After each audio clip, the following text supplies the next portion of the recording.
All right, we're going to continue now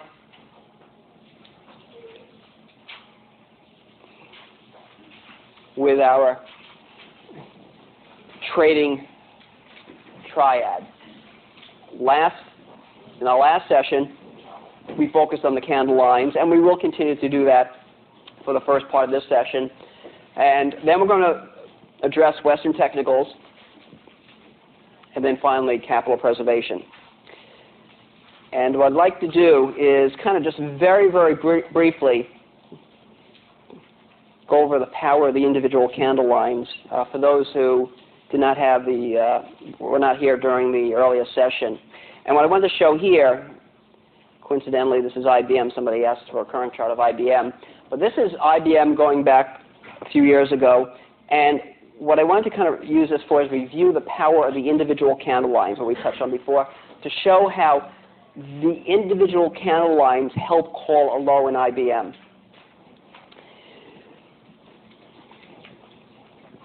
Area 1, okay? And what I want to show is all the support. This is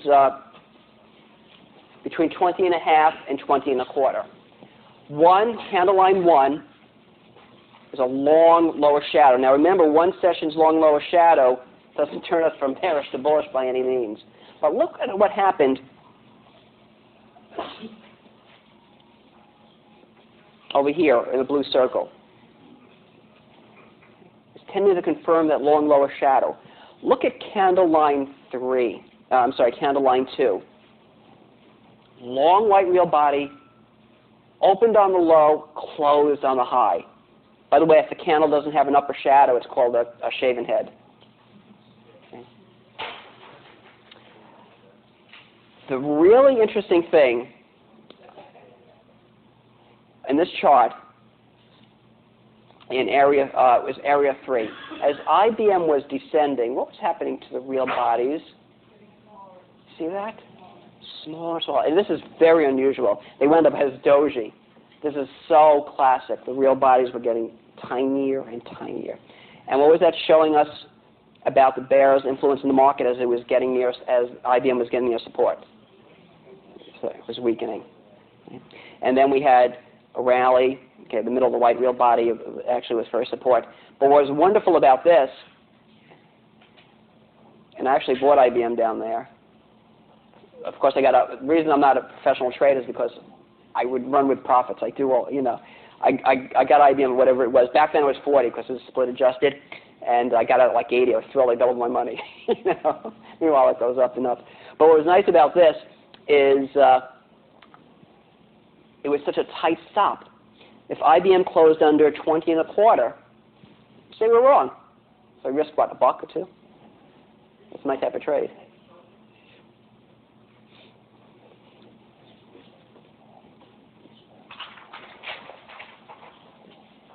Okay, now we're going to look at what I consider my favorite candle pattern. Okay, with that, I'll see you next week. No.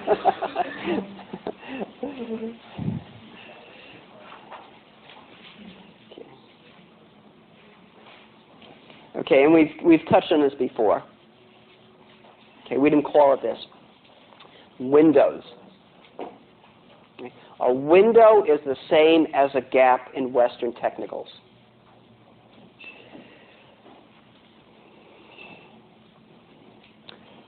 What that means, for those who are new to charts in general, a rising window is synonymous with a rising gap. That means there's a price vacuum between today's low and yesterday's high.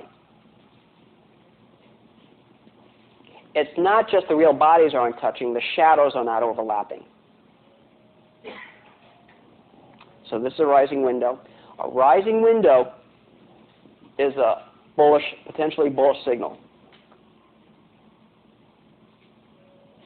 A falling window, in other words, a gap down, okay, is a potentially bearish signal. The Japanese have a couple of expressions regarding windows. First expression, go in the direction of the window. That is, if you have a rising window, go in the direction of the window. Look to buy on dips. Okay, a falling window, look to sell on rallies. The second part of the expression, and the thing that makes windows so powerful, they'll say corrections stop at the window.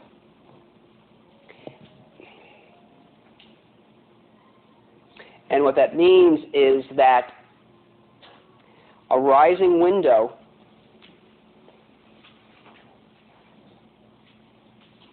should be support on any corrections. Now, I've shown here how it pushed under the window intraday. As long as it closes above the bottom of the window. In other words, this whole window, this whole zone here is a potential support area. The top of the window, the middle of the window, the bottom of the window. Actually, the last gasp of support is the bottom of the window. It could push under the window intraday, but as long as it doesn't close below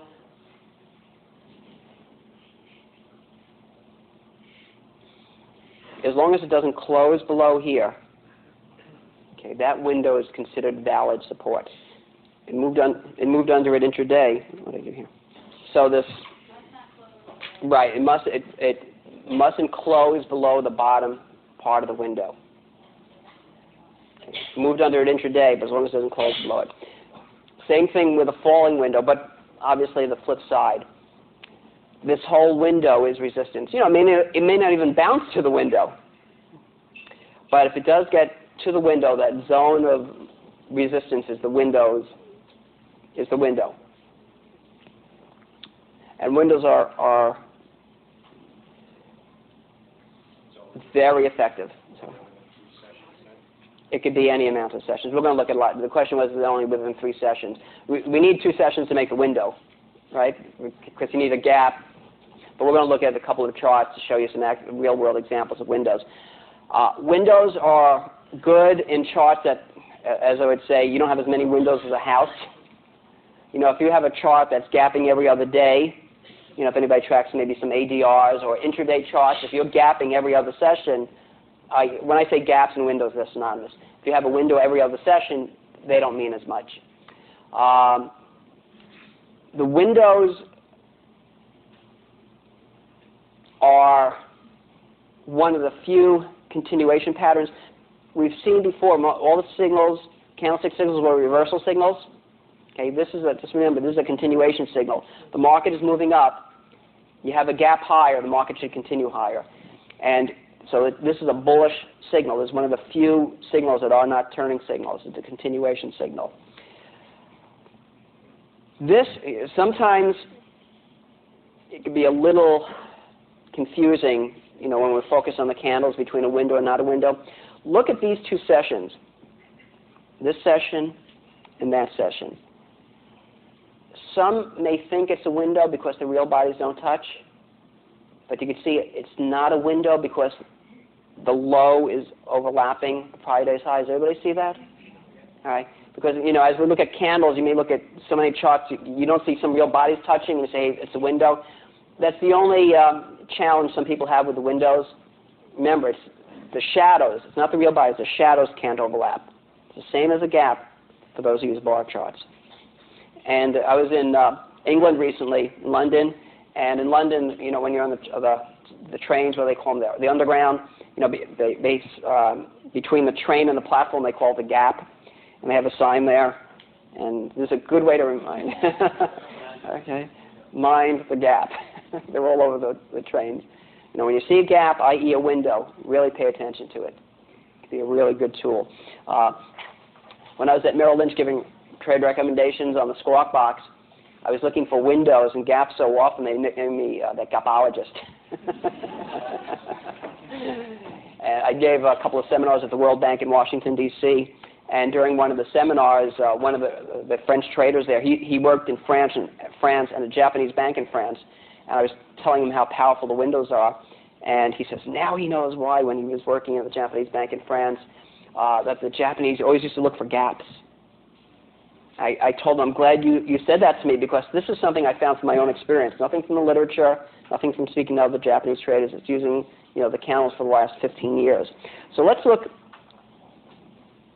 at some examples of windows here. Okay, here's a rising window.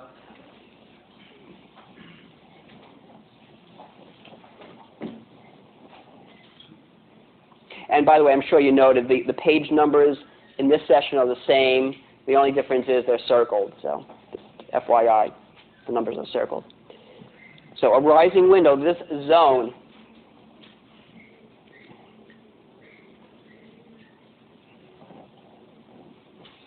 is a potential support area.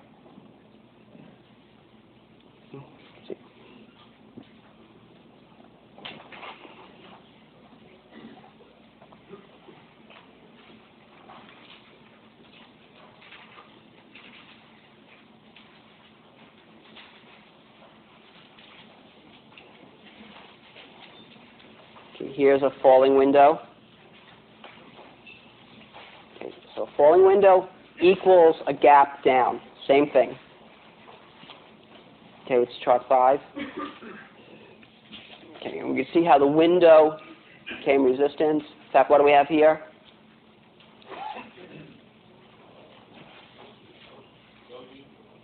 And I don't want to hear about how much of the doji in the window is. Stop that. Sorry. It's been a long day.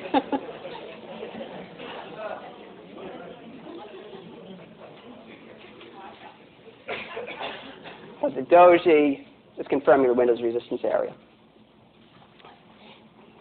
Okay, here we have a rising window. And all you need is 2 days to make the window. Now, obviously, we don't know it's a window until the end of the session, right? Because here you could gap higher on the opening, but by the end of the day, you could fill in that gap, right?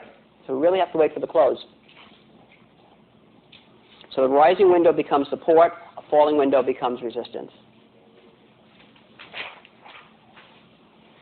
Okay, and I've done different time frames, intraday charts. Okay, here's a small window. I like tiny windows. I like small windows because the advantage of a small window, it gives you a tighter support and resistance area. We didn't quite get, well, maybe no, I didn't draw this straight. We didn't quite get to the window. And there's nothing magic. Just because you have a window, you know, I think in the West they say the market always fills in the gaps, something to that effect. That may or may not be true. Somebody, bond trader, told me that very often bonds, at least before they changed the whole concept of the bonds around, they always did fill in the gaps. And then what he did was saying, if he knew it was coming to the gap, he knew to buy or sell at the window. He was just waiting for it. But not all, just because you have a gap, a falling window, doesn't mean the market's going to be magically pulled to it. But if it does get there, that's an area to consider selling. Quick question. Yeah, the question is, and I'm glad you mentioned this, this is on an intraday chart. Most of the time, if I had to pick a percentage, I'm guessing 95% of the time, guess where you're going to have the window? Between yesterday's close and today's opening. How often are you going to have a window between 1 hour's open and close and the next hour's? You know what I'm saying? Most of the windows are going to be between the opening and the closing. And I'll show you a little trick. We'll probably talk about it later. This is a 60-minute chart. And let's do the day here. Okay. So this is the whole day's action for May 8th. This is the whole day's action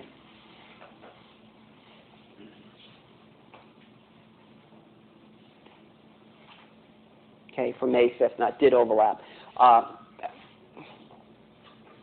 I was going to show you, let's imagine this was a whole day's action for May 5th from this here, although it wasn't. We'll look at more like this at this when we look at intraday. What will happen sometimes is, let's imagine this is May 5th. See how if this was a daily chart, the price action would overlap, so there wouldn't be a window on a daily chart. Okay. But all that need happen on an hourly or an intraday chart is a window between the close of one session and the open on the other. And we'll look at this when we look at intraday charts. Okay. Is this the same one? No. Okay. Actually, look at this.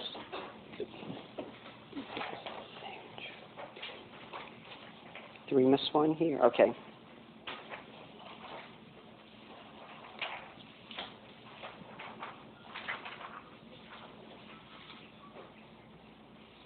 Actually, it was. Yeah, May 5th. And actually, this is the same chart. I'm sorry. But you can see how the price action overlapped. Okay, this is one session.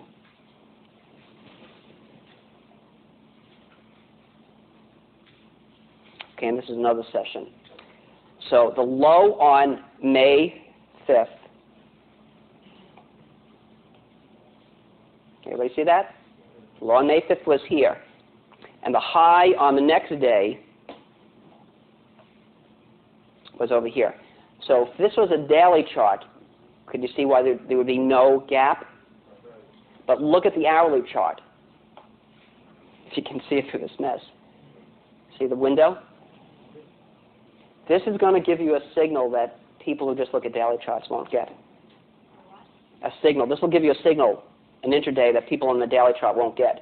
If this was a daily chart, there would be no gap, because the price action, the low of May 5th overlapped the high of May 8th. But by looking at an intraday chart, we've got a window, and it's still resistance.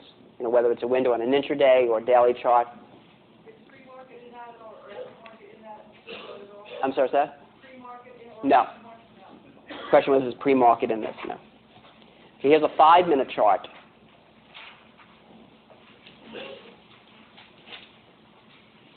And in this case, you know, when you're looking at such short time frames, you know, if some news comes out or something, you may get a window even between a 5-minute period.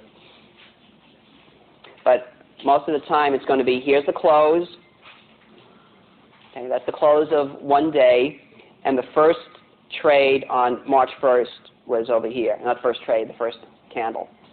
This most of the time is when you're going to get the windows on the intraday, between the last candle on yesterday and the first candle today.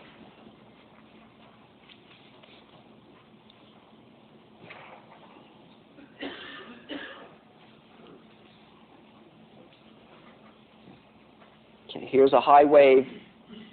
It's a high wave candle, and we'll discuss the concept in detail of risk reward a little later. But it's a high wave candle, so that would turn us from negative to more positive, right?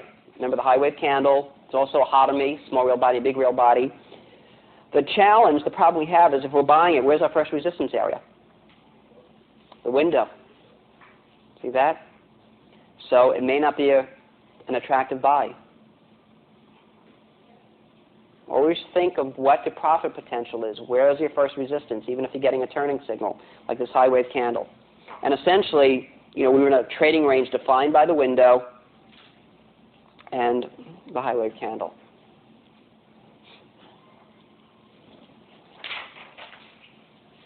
Okay, the challenge we have with a large window is that the whole window is support. In this case, from 22.5 to about 20.5, a $2 potential support area. You know, $2 may not sound like a lot, but in this stock it's 10%. In this particular instance, what I would suggest is if we have a large window, look at the bottom of the window and kind of remember that level, that price level. In this case, it was around 20.5. And if the market pulls back to that window's support area, then we would pay attention to it. Okay, because it doesn't do us much good, you know, even if you buy it here at the top of the window. What I normally would do, in fact, is this would be my first support at the top of the window, and then the second support would be the bottom of the window, if it's a big window. But even if you're buying it at the top of the window, the risk is really all the way to the bottom of the window. So if we have a large gap, a large window, if the market approaches the bottom of the window, or if it's a rising window, I'm sorry, if it's a falling window,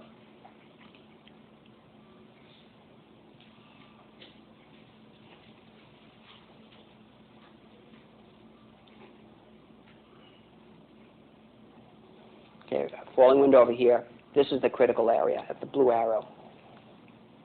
Quick question. So that handling the interaction because it's coming, I'm Mm-hmm. Yeah, and we don't know it's a hammer until the end of the day. But intraday, the fact, as soon as you see it getting near the bottom of the window and bouncing off, maybe you don't even have to wait for the hammer to be formed, and maybe you see something intraday. So here's a large window.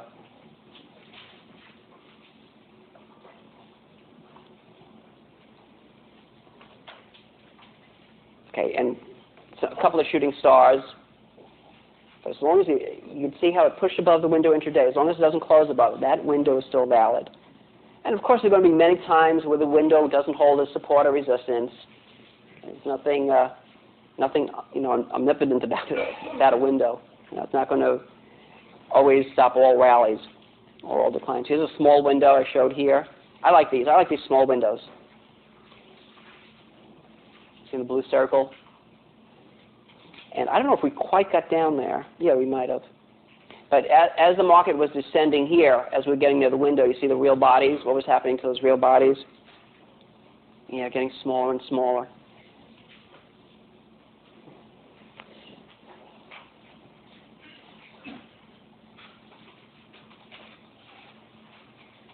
Again, a falling window. I have lots of examples because I think it's such a powerful technique.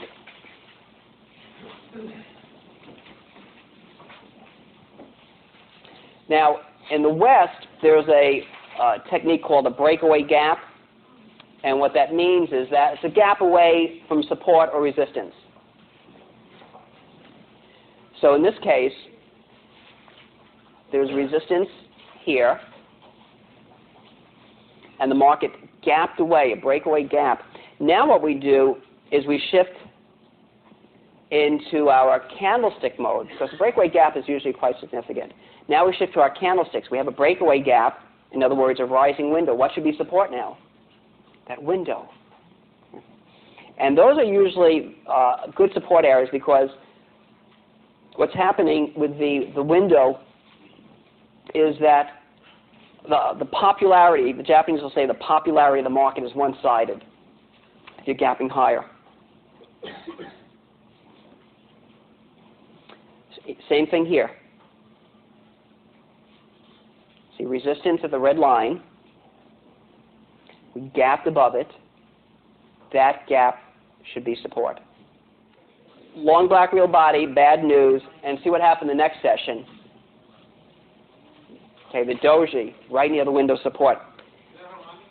This would be actually, it's a harami for those who want a little bit more specific. If you have a doji after a long black real body, the Japanese will call this a harami. Close, cross. Because it's a doji. It looks like a cross. And because it's a doji, the Japanese place a little bit more significance on it than just if it would be just with a regular spinning top. And you see how, although it pushed under it intraday, it held it on the close with a hammer. Coincidentally, the last chart we also had a hammer.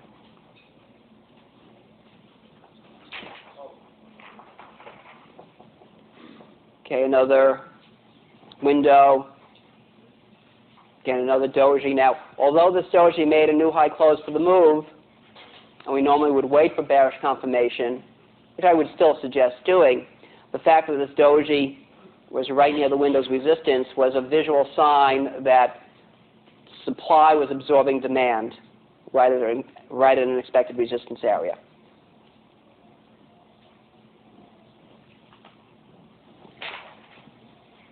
Okay, we mentioned that the candles will give you a jump on Western technicals, and this next chart is an example of that. In the West, there's a technique called an island top, and we talked about it before.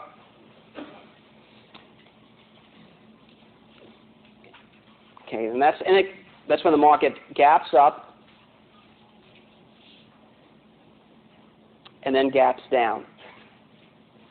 And it doesn't only have to be one session. It could be a few sessions between the gap.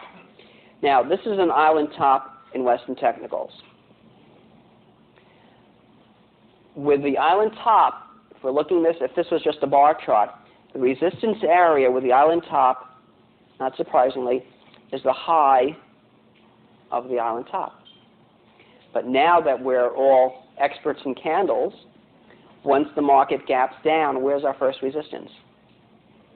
At the gap. See? At the window.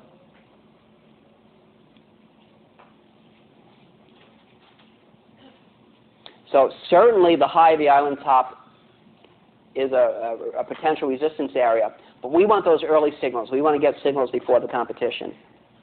And the first resistance becomes that falling window.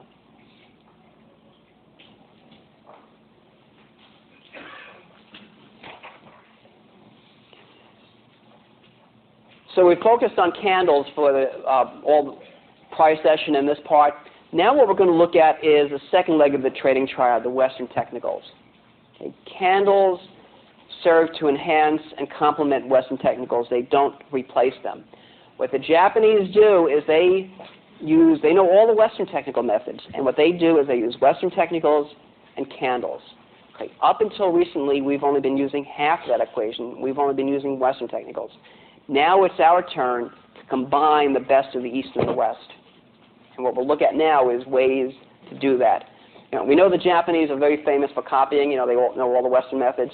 They even copied that show, America's Most Wanted. Familiar with that, where they show a criminal on TV in the hope that they apprehend him or her. Well, the Japanese have a magazine called the Japanese Most Wanted. And of course, I got a picture. Okay.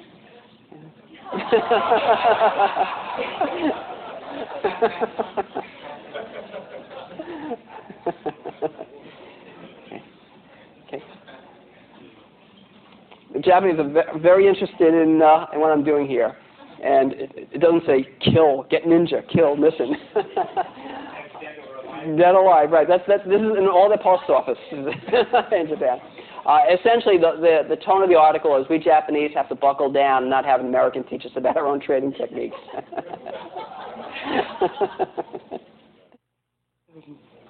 But the reason for the importance of the Western technicals is actually threefold.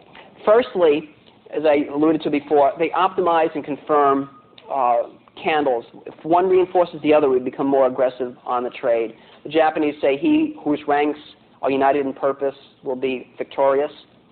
So if we have a Western signal confirming a candle signal or vice versa, we have more reason to become a little bit more aggressive on the trade. Secondly, candles don't give price targets. So how do we get price targets? Using Western technicals, retracements, old support and resistance areas. And thirdly, technicals are very, very popular, and most people are still following Western technicals. Even if they're using candle charts, they're using head and shoulders and moving averages. And because so many people are looking at the Western technicals, it's important for us to also monitor them. CNBC, they're talking about the 200-day moving average all the time. Okay? So what happens if a market gets near 200-day moving average? Do you think it's important to look at that? Sure, because other people are looking at it. It's kind of self-fulfilling. The first Western technique we're going to look at, probably the most basic,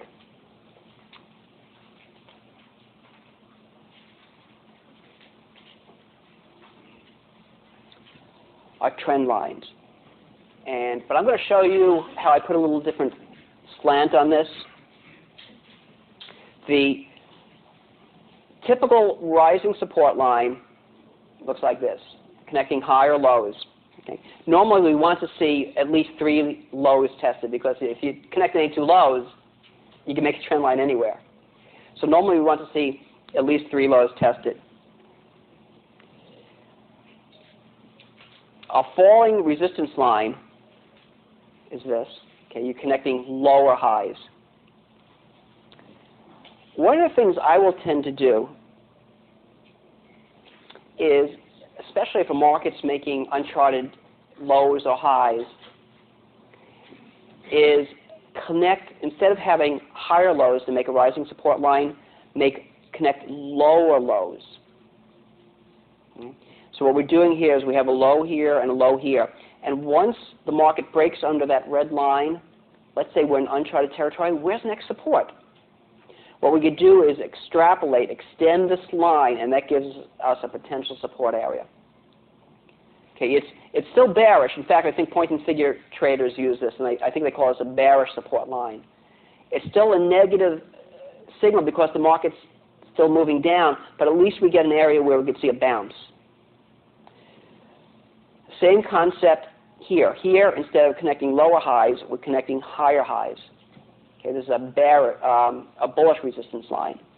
So once we get above the blue line and this market's in uncharted territory, we have no other price peaks to give us a resistance area, we say, okay, maybe this resistance line, if we extend it, when price intersects that line, that could become potential supply.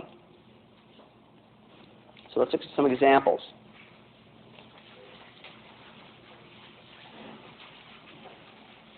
And what I'm showing is some of the Western technical techniques that I like using, but this is just very subjective. Okay, I look at things a little differently. You may have your own tools, but just to give you an idea of how easy it is to combine the candles with Western signals. Here we have a falling support line. And see what intersects right at the falling support line? Okay, a piercing pattern. Or it could have been a hammer or a bullish engulfing pattern. But the falling support line, a potential support area, okay, where we expect a bounce, and we're getting confirmation with a piercing pattern.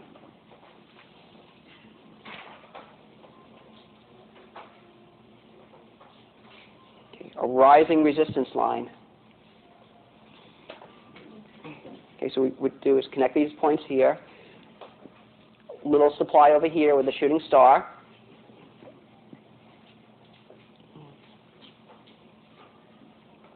Little high wave candle, a little bearish engulfing pattern. Would I still be longer term bullish on this this index? Yeah, because it's still making higher highs, right? Looks fine. But what we could do if you're long and you want to lighten up on this particular index, you know, once you have a couple of points to make the rising line, when you get here, maybe you lighten up a little bit or over here.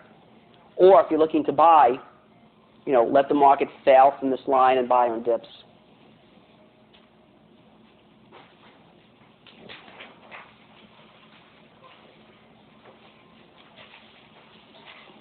Once again, a rising resistance line. Get a few points here.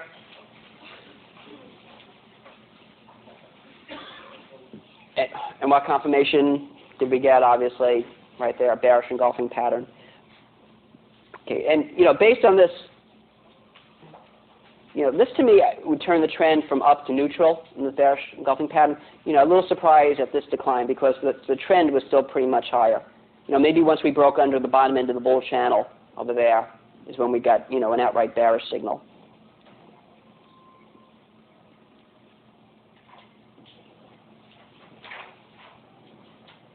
Okay, somebody asked me before about different time frames, and this is an example from our one of the charts from our service.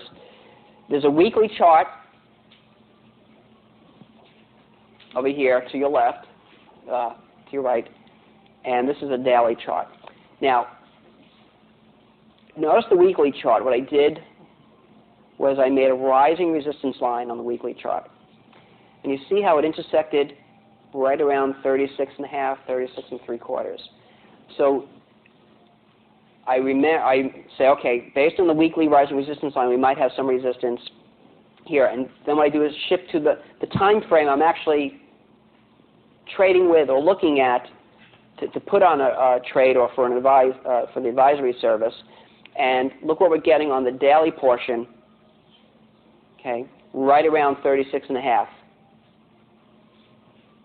Bearish engulfing pattern, shooting star, somebody pointed out. And actually, what was it's small, but what happened after that would get us even more negative. We got the bearish engulfing pattern. A window. It's small, somebody has good eyes, but it's still a window.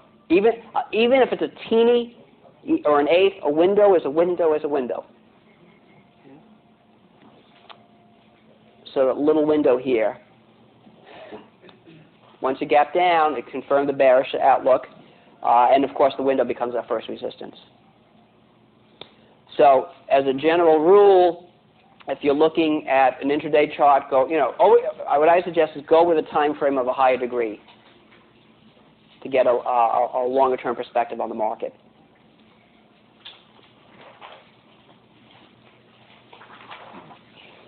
Okay, this next technique is one of my favorites, next couple of techniques. And I came up with the term, but the concept certainly is not unique with me. Change of polarity. Okay, and what happens is a prior support area, okay, once broken, should become resistance. Now think about why charts work. Because it helps really gauge the psychology of the market, what's going on in the real world, between the bulls and the bears, and between pain and with the emotions of pain and hope. Let's say we're at this point. Okay, and let's make this horizontal line 100. And we're over here. Say it's at 108. The market's up here, and people say, I wish I bought it down at 100 because we could making some money. And they're kind of upset with themselves for not buying it. So it gets down here, and they buy it. And the next group of people, whether they're traders, investors, or fund managers, whatever, kicking themselves if they didn't buy it down there. So it gets to 100 again, and they buy it. And this happens. and we've all been through this. And, this is when religion comes back to Wall Street. Because we say, please, God, let the market get to break even.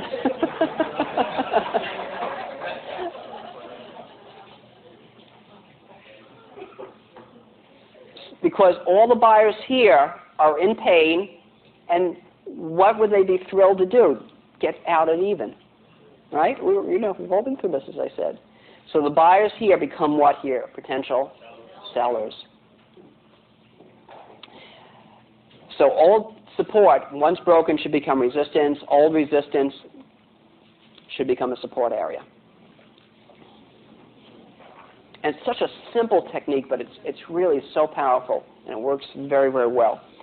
Okay, here we have a nice case of change in polarity. And by the way, normally, for the change of polarity, in other words, here, resistance becoming support, we like to see resistance area tested a few times. There are some exceptions. I don't know if we'll get any charts, but normally we want to see resistance.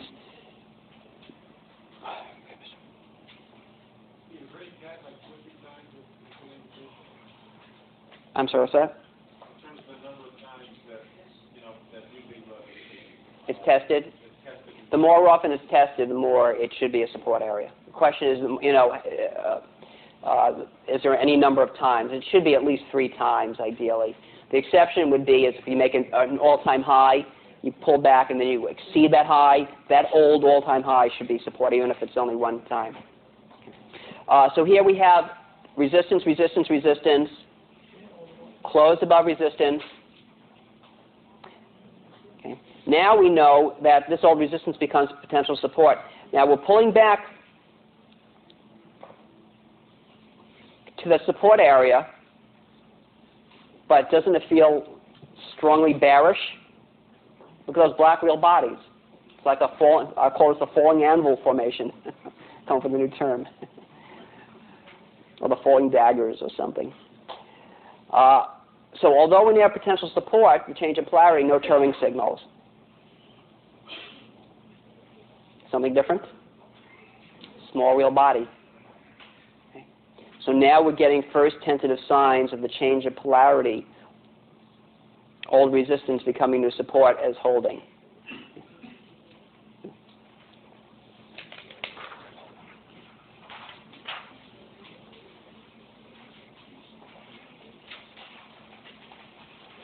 Okay, same thing here, resistance. Resistance area. And you can see it doesn't mean we're going to come exactly back to support. The old resistance was at 50 and pulled back down to 51. Okay, so old resistance, general old resistance should become support. Old support should become resistance. Here we go. Old.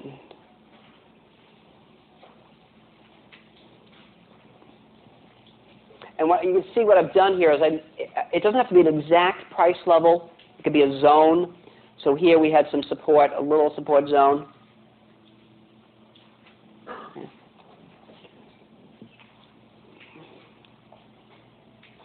So unless the market pushed above 225, that change of polarity was still valid. And let's say it pushed above here. What would be your next resistance? I'm sorry, what's that? The window. Yeah. And then, of course, the highs here. Oh, what I showed here, and we'll look at this later when we look at risk-reward. What's the blue semicircle? A bullish engulfing pattern. Great. It's a bottom reversal signal, but when did we get the signal? Right at resistance. Right? And although it's a bullish engulfing pattern on a risk-reward, if you're buying it here, you're buying right at a resistance area. And again, something like this, I think, will put you ahead of those who just, get all excited they see a bullish engulfing pattern, forgetting about the overall technical picture. Okay. So bullish engulfing pattern, but, that becomes first support, the bullish engulfing pattern, which it was for a while. But as far as a buy signal, not a great risk-reward because you got it right at the resistance area. Here, change of polarity. Again, a zone over here. And the dark cloud cover is confirming that resistance area. Okay, change of polarity, old support becomes resistance.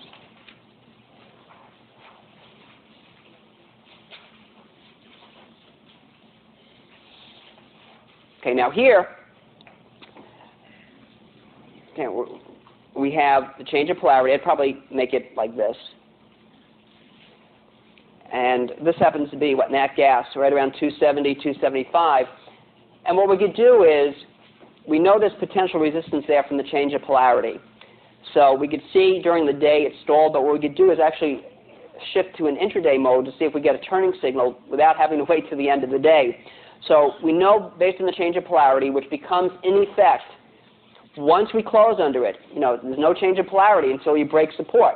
So once we close under 275, that becomes first potential resistance. So what I did here, right when we did that, was made an intraday chart. And as we got there, see, this was actually around 273. See what formed? Okay, like an evening star. Or, let's forget, even if we didn't think it was an evening star, a doji after a tall white candle, what should become first resistance? The high, right? The high.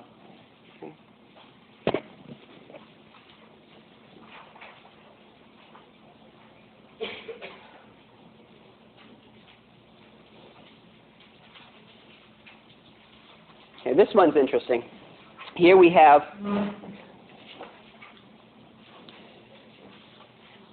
resistance. Once the market pushed above it, okay, we should go into change of polarity. Old resistance becomes new support. Okay. Now, what happened was we had days and days of that support area. Broke under it. Now old support becomes new resistance. Okay. This is fairly unusual.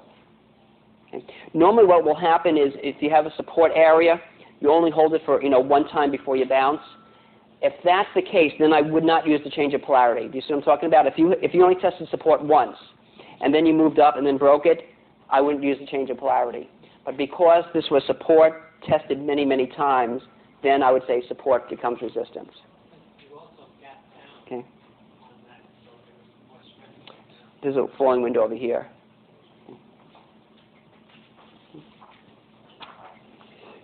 Okay, how technicals complement fundamentals.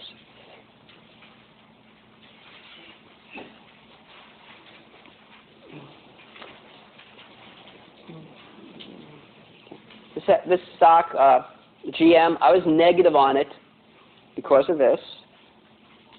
Okay, falling resistance line. Okay, no turning signals. And our client, our earnings report was coming out on GM, and he thought there was going to be good earnings. He was going to be bullish based on the earnings. I said, all right, based on that, we could shift to the technicals to give us a price target. If he was right, I had a price target around $48 to $50, and he indeed was right. And the reason I had a price target here, look at this. Think there was good support there? You think a lot of people bought here and aren't thrilled, are thrilled to get out anywhere near break even? I mean, we didn't even get to 50, we got to 48. So if you see something like this, and here the trend is down, there's no turning signals, but if you have a fundamental prediction, or if something surprising comes out, we could shift to the technicals to give us next pivotal support or resistance.